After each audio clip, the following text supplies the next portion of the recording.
Welcome to Uncle's channel, thanks for watching today, and let's talk about Vampire Survivors for Nintendo Switch. This highly addictive game is about as simple on the surface that a game can get. You literally just move around and avoid vampires and other monsters while the game automatically fires your weapon attack off, and while that sounds really darn boring, I assure you it's absolutely not, and in nearly endless ways to upgrade your attacks, it really allows the game to have far more depth than you'd ever expect. But let's go ahead and dive into Vampire Survivors.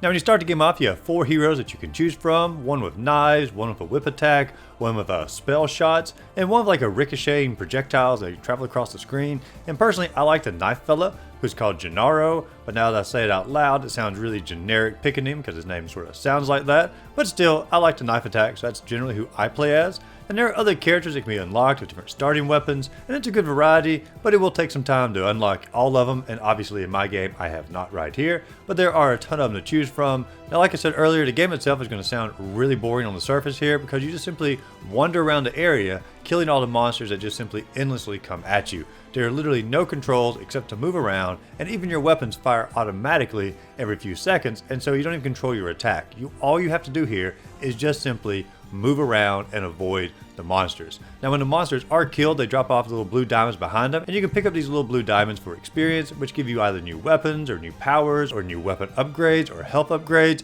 and there's a lot of stuff to choose from as you're leveling up from collecting these experience. Now the new weapons might be things like the King's Bible that simply circles around you, or axes that you throw out, or fireballs, or sacred water, and many more. Weapon upgrades might increase your attack power, or pass through ability, or a cooldown time between weapon attacks. Powers might be things like garlic, which creates a little cloud around you, killing all nearby enemies, or laurel, which acts like a shield, and health upgrades give you like higher HP, or ability to regenerate some of your HP as you go. These upgrades are vital to be able to take on the more and more hordes of enemies that are going to continue to come your way endlessly. But it's also when fighting off these mass amounts of enemies that you're going to sometimes come across glowing enemies or extra large ones, and these are where the true bonuses happen. Kill one of these enemies and they're going to often drop a treasure chest, which gives you the ability to get one free upgrade, or just simply a ton of coins. These coins can be used to purchase permanent upgrades from the main menu between runs, so you can start off your next run even more powerful than before. You can also reset your purchased upgrades at any time as well, so you can try many different strategies before you jump into the next go around. You can also use your coins to purchase new characters, which start with even more powerful weapons, to sort of give you the one-up on the battlefield in your next run. Collecting coins and experimenting with upgrades is really the only way you're going to be able to wade through all the enemies and ever finish the game, and so it's really just sort of a matter of figuring out which upgrades you want the most, which characters you want the most, and journeying into the game that way. The enemies themselves are varied, and it's always fun to see what the next waves are going to be as you're venturing through all these levels, from bats to zombies to ghosts to giant praying mantis to killer plants, and many more. There are 5 levels in the game, and each one you're going to have to survive for 30 minutes to complete that particular level.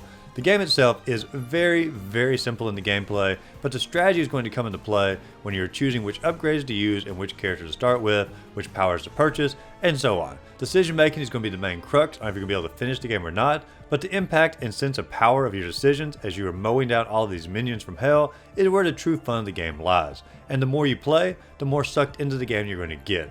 Even after you finish the game, there are a ton of trophies or a checklist to complete, which adds a lot of replayability to the game as well. With the Switch release, they also add in a multiplayer mode, and personally, I love this. This game is so fun on its own, but having a buddy accompany you as you're working through all these levels and try to survive makes it just that much more fun. When your co-op player dies, you have to hold off the crowd of enemies for about 30 seconds before they revive, and if you keep doing this, you can keep the game going longer and longer, but it's way harder than it seems because once your friend is down, all of the enemies are going to be focused just on you, and it gets pretty darn difficult. The co-op mode is a very welcome addition, and honestly, should have been part of the game from when it was very originally launched, but I'm glad it's at least on all the systems now, because this game just feels like it was made for couch co-op, and I did personally have a ton of fun with that.